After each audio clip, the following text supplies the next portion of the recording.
Gustong makontrol ni Janie ang kanyang buhay, kaya't kahit hindi siya gaanong malakas, nagdesisyon siyang kumilos sa sarili niyang paraan. Sa dinner room, tinatanong siya ng kanyang tagapag-alaga na si Irma habang ni-record ang kanilang session. Pinapakulayan ni Irma si Janie ng mga bulaklak sa papel, at sinabing huwag hayaang magkapareho ang mga kulay. Pagkatapos, sinuri ni Irma ang blood pressure ni Janie habang umiinom siya ng smoothie. Kinagabihan, nakahiga si Janie sa sofa na nakapikit, habang inilalarawan niya ang nakikita sa kanyang isip at isinusulat ni Irma ang lahat. Pagkatapos ng session, inihiga ni Irma si Janie sa kama. Kinabukasan, napabuntong hininga si Janie nang makita ang parehong coloring worksheet, pero ginawa pa rin niya ito. Maya-maya, nakita ni Irma si Janie na hinihila ang isang maluwag na sinulid sa sofa at sinabihan siyang linisin ang isip niya. Lumabas si Janie para mag-meditate, at sinabihan siya ni Irma na mag-focus sa balanse dahil kung siya'y matutamba, kailangan niyang magsimula ulit. Habang nagko-concentrate, naalala ni Janie ang isang nakakatromang pangyayari kung saan hinawakan siya ni Irma at ng dalawang kaibigan habang siya'y nagpupumiglas kahit na may dugo sa kanyang mga kamay at katawan. Nabagabag si Janie sa alaala at nawala ng balanse. Tiningnan ni Irma kung ayos lang siya. Pagbalik niya, inisip ni Irma na siya'y dehydrated at pinainom siya ng mas maraming tubig. Kinabukasan, sinabi ni Irma kay Janie na tumawag ang kanyang ama. Kahit na mananatili pa ito sa Japan ng ilang buwan, pareho silang nagpasya na panahon na para payagan si Janie na makalabas ng bahay, na ikinasaya ni Janie. Ininom ni Janie ang kanyang gamot at naupo sa bathtub habang inaaytan ni Irma ang kanyang mga binti at braso gamit ang straight razor. Pagkatapos ng palaygo, tinanong ni Irma si Janie kung sino ang nakikita niya sa salamin, at sinabi ni Janie na nakikita niya ang sarili niya. Habang nagmamaneho sa paligid ng lungsod, naisip ni Janie na may nakita siyang isang taong kamukha niya na nagmamaneho. Nalito siya at sinundan ng kotse pero napagtanto niyang ibang tao pala ito. Pinanood niya ang babae, na ang pangalan ay Savannah, na pumasok sa kanyang bahay, at pagkatapos ay umalis na siya. Kinagabihan, siniguro ni Janie na mag-isa lang siya bago niya itinulak ang baso sa counter hanggang sa ito'y mahulog at mabasag. Narinig ni Irma ang ingay, nilinis ang mga bubog, at sinabihan si Janie na mag-ingat. Pagkatapos, bumalik siya sa kapitbahayan ni Savannah, nagpark malapit sa bahay nito, at pinanood siyang umalis. Pagbalik ni Janie sa bahay, sinabi ni Irma na late siya ng 1 oras. Kinagabihan, narinig ni Janie ang tunog ng tubig na umaagos pero hindi niya mahanap ang pinagmumulan. Pumunta siya sa kwarto ni Irma at in-off at on ang ilaw hanggang magising si Irma. Inisip ni Irma na marahil ay tubig yun na dumadaloy sa mga tubo ng malaking bahay. Kinabukasan, sinundan ni Janie si Savannah habang naglalakad at nakita siyang kasama ang isang kaibigan sa parke. Pumasok si Janie sa parehong kafe, umupo sa ilang mesa palayo, at nakita si Savannah na binati ang isang lalaki ng halik. Ilang oras ang lumipas, pinanood ni Janie ang magkasintahan mula sa kanyang kotse sa labas ng bintana. Kinagabihan, palihim siyang pumasok sa likod bahay ng lalaki at sumilip sa bintana ng kwarto, pinanood silang magtalik. Sa sobrang pagkalito, umupo si Janie sa lupa at kinayod ang kanyang mga kuko sa semento. Pagkatapos, tumakbo siya pabalik sa kanyang kotse para kumalma. Kinabukasan, kumatok si Savannah sa bintana ng kotse ni Janie at tinanong kung okay ba siya. Nagpanggap si Janie na natutulog habang naghihintay para sa isang kaibigan. Ipinaalam ni Savannah ang kanyang pangalan, at nagsinungaling si Janie, sinabing ang pangalan niya ay Margot.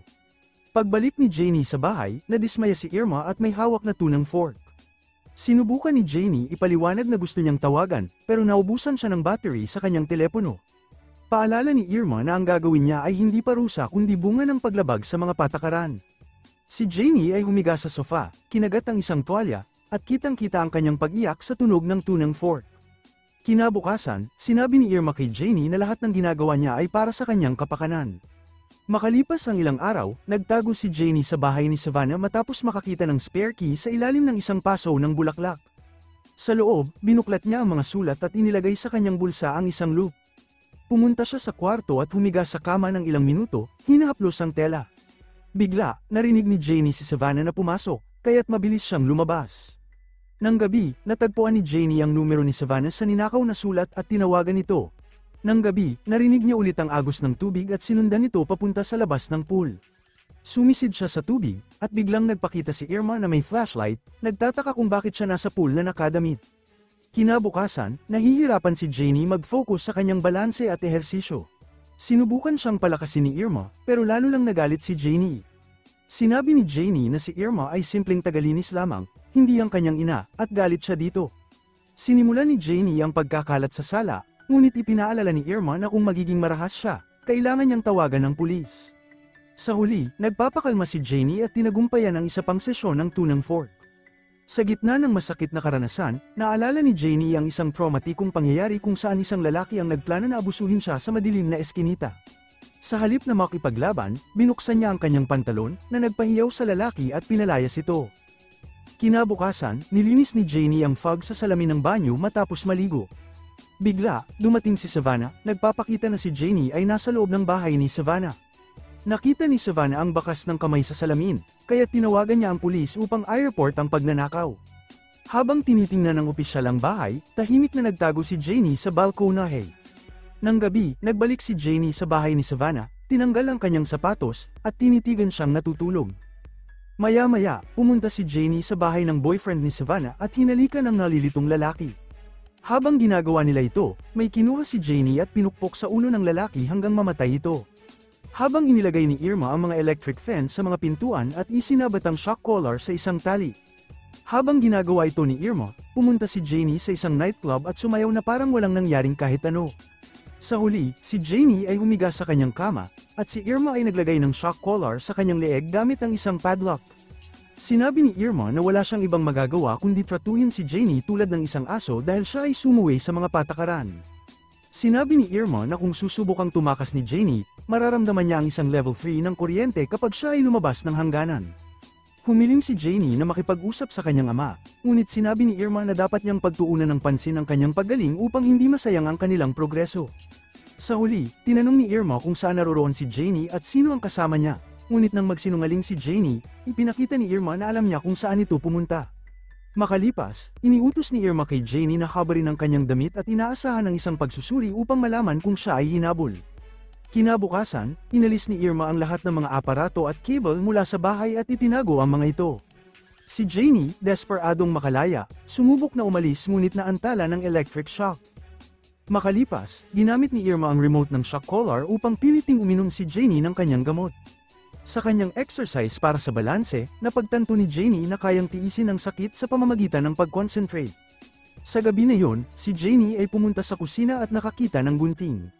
Sinubukan niyang putulin ang kwelyo nang biglang pumasok si Irma at nagtanong kung ano ang ginagamit niya para tanggalin ang kwelyo.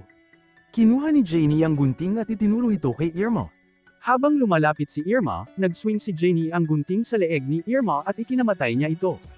Kinuha ni Janie ang susi mula sa leeg ni Irma at binuksan ang kanyang tali. Kinabukasan, naglakad si Janie sa lungsod at umupo sa labas ng pintuan ni Savannah. Nakilala siya ni Savannah at inanyayahan siyang pumasok para tumulong maglinis.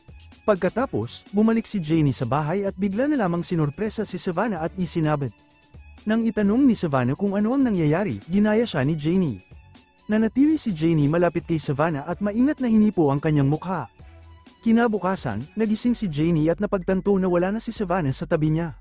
Sa bandang huli, napansin niya si Savannah na sinusubukang buksan ang isang pinto para lumabas, kaya nilagyan ni Janie ng tali si Savannah para pigilan siyang makatakas. Makalipas ang ilang sandali, hinihikayat ni Janie si Savannah na uminom ng smoothie, katulad ng ginagawa ni Irma noon sa kanya. Nang gabing yun, nilagyan ni Janie ng make-up ang kanilang mga mukha upang lumabas na magkamukha sila.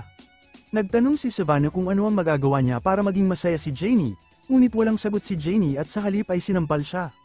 Pagkatapos, kumuha si Janie ng kutsilyo at ginawa ang parehong marka sa kanilang mga labi. Pagkatapos, naglinis si Savannah sa paliguan at ibinagsak ang kanyang tuwalya na nagpapakita ng kanyang katawan. Nalito siya at akala niya gusto ni Janie ng intimacy. Gayunpaman, pagkatapos nilang maghalikan, nagalit si Savannah at binato si Janie ng mga damit. Natuklasan ni Janie ang mga videotape ng kanyang mga sesyon kasama si Irma, na nagpapakita na pinagmasdan siya ni Irma sa loob ng mga taon. Sa isa sa mga sesyon, pinahirapan ni Irma si Janie hanggang sa siya ay nagdugo. Sa isang panaginip, nasa pool sina Janie at Savannah, binibigkas ang parehong mga salita na parang ritual. Kinabukasan, sinabi ni Janie kay Savannah na itinuturo niya ang sarili sa kamatayan ng kanyang ina dahil siya ay namatay habang nangganganak. Habang nag-uusap biglang bumagsak si Janie at nakita ni Savannah ito bilang pagkakataon upang makatakas. Yun nga lang, pagkalampas niya sa pinto ay na-triggered ang level 3 shock na nasa kanyang leeg dahilan para mawalan siya ng malay. Dumating si Janie at nakita niyang may dugo si Savannah sa ulo dahil sa pagkakabagsak nito. Dinala niya ang babae sa loob at unti-unting sinaksak ito sa tiyan habang tinititigan ng babae na mawala ng malay. Hindi nagtagal ay naligo si Janie at gamit ang razor, dito niya binawian ng buhay ang kanyang sarili. Dito na rin nagtatapos ang movie na Sunecho. Maraming salamat sa panunood.